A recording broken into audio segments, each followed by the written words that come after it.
Welcome to unboxing SSC and all. दोस्तों, इस video में जो हम डिस्कस करेंगे, जल्दी इस पॉइंट पे आते हैं कि 18 से 27 एज ग्रुप की जो एमटीएस की वैकेंसी आई थी उसकी क्या कट ऑफ जा सकती है, उसके रिगार्डिंग ये वीडियो होगी। ठीक है, तो चलिए इसके पहले हम कुछ इंपॉर्टेंट पॉइंट डिस्कस करते हैं जो कि नोटिफिकेशन में दिया गया था एसएससी की तरफ से। कि सबसे पहले दिया गया था 18 से 25 और 18 से 27 इस दोनों एज ग्रुप की अलग अलग स्टेट की अलग अलग कट ऑफ डिसाइड करी जाएगी। ठीक है, जो हमने देखा कैटेगरी वाइज। और सेकंड में यहाँ लिखा है, इस पॉइंट पे आप देख सकते हैं कि लास्ट दो लाइन कि for the candidates who are eligible for both age groups, यानी जो दोनों के एलिजिबल हैं जब वैकेंसी फिल करेंगे तो सबसे पहले उसको 18 से 25 एज ग्रुप में कंसीडर करेंगे। अब दोनों के लिए कौन एलिजिबल होगा? वही होगा जिसका एज 18 से 25 के बीच वाला है। ठीक है, ये वाला। ठीक है, क्योंकि कुछ एज ग्रुप ऐसे होंगे जो 25 के बाद और 27 वाले होंगे। ठीक है, तो वो सिर्फ 18 से 27 में ही काउंट किए जाएंगे। ठीक है, और बाकी इसमें काउंट किए जाएंगे। तो ये इसका मतलब था। यहाँ से हम आगे चलते हैं। देखिए, सबसे पहले हम डिसाइडिंग फैक्टर क्या होगा, ये होगा कि जब रिजल्ट आया टियर 1 का डीवी के लिए और टियर 2 का मिला के, कि उसमें ये दिखाया गया कि 18 से 27 एज ग्रुप में आखिर स्टूडेंट कितने हैं अभी। ठीक है, तो वो कितने स्टूडेंट है ये सबसे पहले दिमाग में हमें रखना है कि 3898 स्टूडेंट अभी बुलाए गए हैं डीवी के लिए। ठीक है, ओके। आगे क्या है, आगे हम देखेंगे कि स्टूडेंट तो इतने बुलाए गए, लेकिन वैकेंसीज कितनी है भाई, इसी पे तो डिपेंड करेगा। सारा खेल यही है कि वैकेंसी कितनी है। 1518 ही वैकेंसी है मात्र 18 से 27 एज ग्रुप के लिए। ठीक है, अपडेटेड वैकेंसी है ये। 1518 वैकेंसीज हैं और 3898 कैंडिडेट बुलाए गए हैं। तो सबसे पहले यहीं से हमें दिख जाता है कि भाई 38, यहाँ देखिए 3898 ये क्या है, ये टोटल कैंडिडेट क्वालिफाई करवाए गए हैं। और वैकेंसी कितनी है? 1518 वैकेंसीज हैं। ठीक है, तो सबसे पहले अपने यूनिटरी मेथड जो पढ़ा होगा वही लगाते हैं यहाँ कि यानी वन सीट के लिए कितने कैंडिडेट हैं। तो सीधा सीधा जब कट करेंगे तो आपको पता चलेगा 2.5 के अप्रॉक्स कैंडिडेट हैं। यानी एक सीट के लिए अभी भी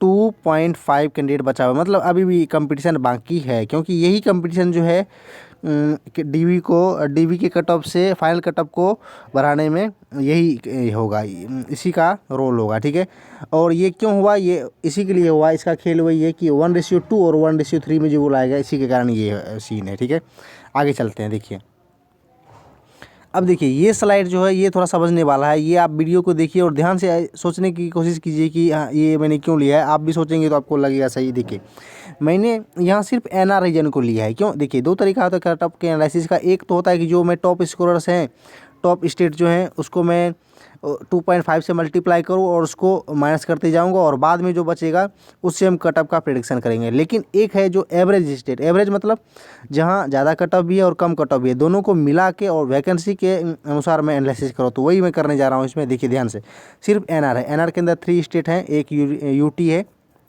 राजस्थान, उत्तराखंड और दिल्ली। ठीक है, अलग अलग कट ऑफ है। देखिए, राजस्थान का इसमें ज़्यादा है यूआर के लिए। यूआर के लिए कितना है राजस्थान का?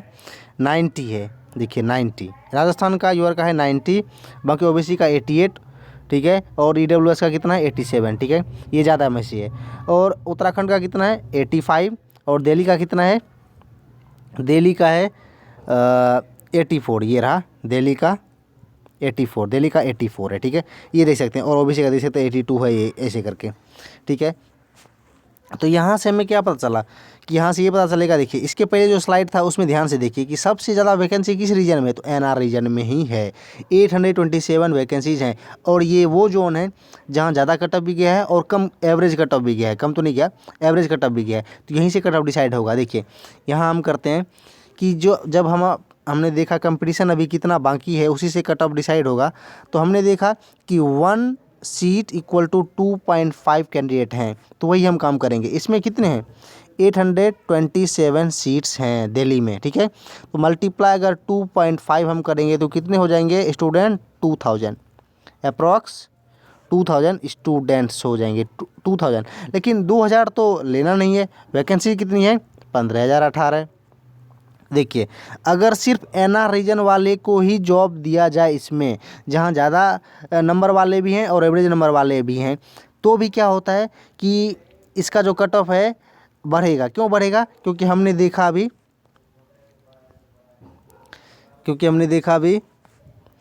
कि 1518 वैकेंसीज हैं, ठीक है, लेकिन कैंडिडेट कितने हो गए?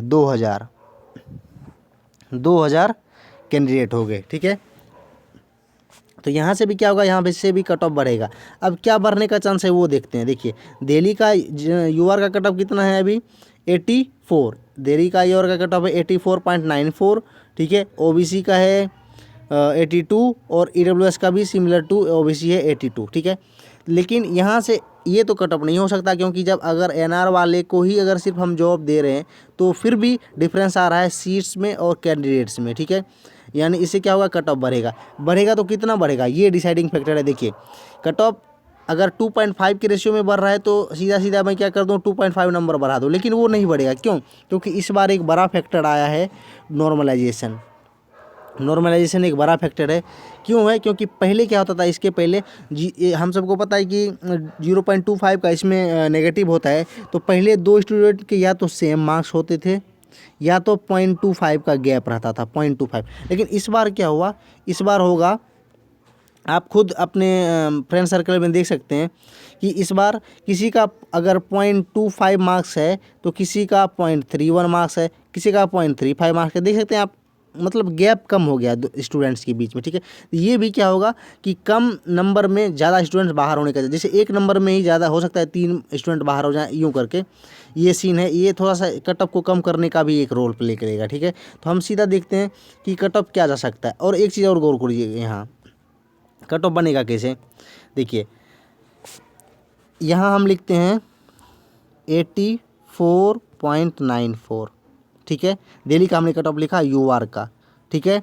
सीट्स हैं 1500 और बच्चे हैं इसी के सिमिलर, क्योंकि यहाँ आके कितने बच्चे हैं? 2000, ठीक है। क्या होगा कि टॉप स्कोरर से सीट फिल करना शुरू करेगा तो वो नीचे की तरफ आएगा और ये वैकेंसी भी क्या हो रही है, फिल होते जा रही है, ठीक है। तो लेकिन 2000 तक नहीं पहुँचेगा, ये 1500 यहाँ 1500 पे आके रुक जाएगा, ठीक है। क्योंकि 2000 तक आएगा तो नहीं, क्योंकि सीट ही नहीं है। 1500 तक आ गया तो क्या करेगा, ये बोलेगा कि भाई कट ऑफ को ही बढ़ाना पड़ेगा, क्योंकि यहाँ आके सीट ख़त्म हो गई, क्योंकि ये लास्ट बच्चा होगा इसका कट ऑफ ऑब्वियसली इससे ज़्यादा होगा, ठीक है। तो यही गैप जो है, यही है हमारा इंक्रीज़ है, ये इंक्रीज़ जो होगा यही अभी डीवी और फाइनल में जो आपको गैप मिलेगा यही वो गैप है, क्योंकि ये फिल इतना करना है इसको, ये और हम अभी हैं यहाँ बेस पे, ठीक है। तो यहाँ से इंक्रीज करेगा। सीधा आप देखते हैं फाइनल कट ऑफ हम देखते हैं अब, ठीक है।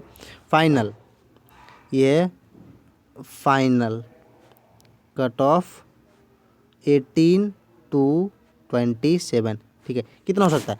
अगर किसी के भी यूआर की बात करेंगे, अगर फिर ओबीसी है, ईडब्ल्यूएस है, एससी है, एसटी है, कंपेयर करिए आप दिल्ली से, ठीक है। दिल्ली से कंपेयर करेंगे आप। देखिए अगर यूआर में आपके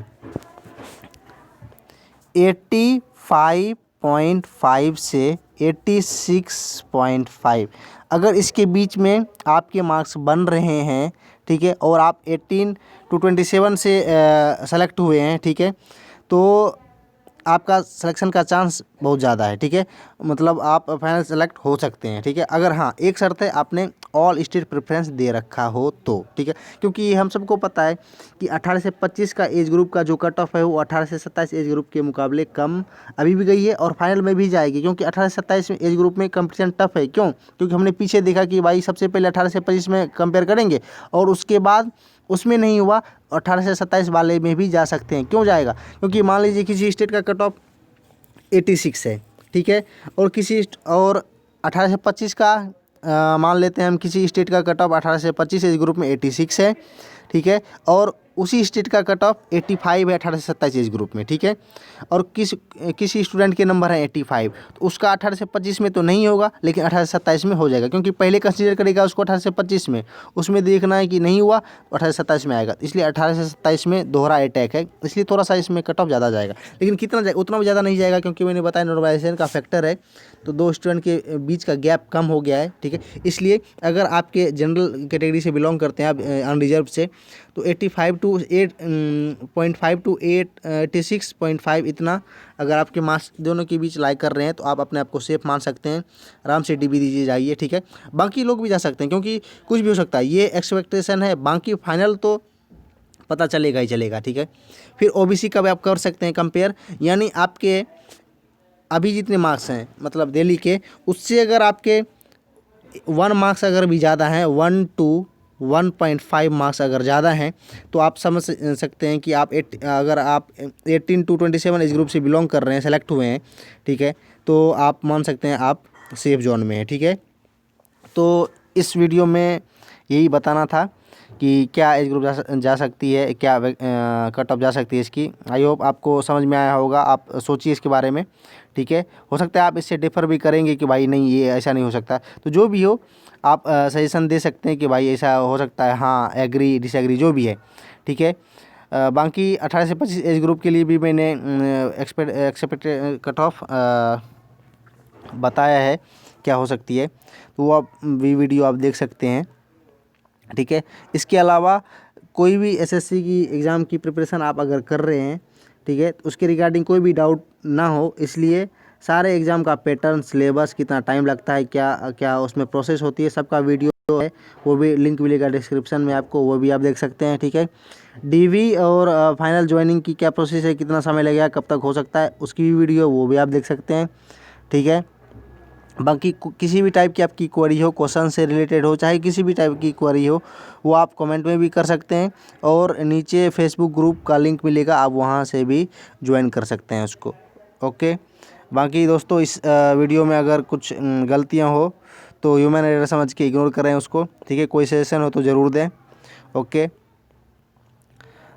एंड करते हैं सेशन को। थैंक यू एंड जय हिंद।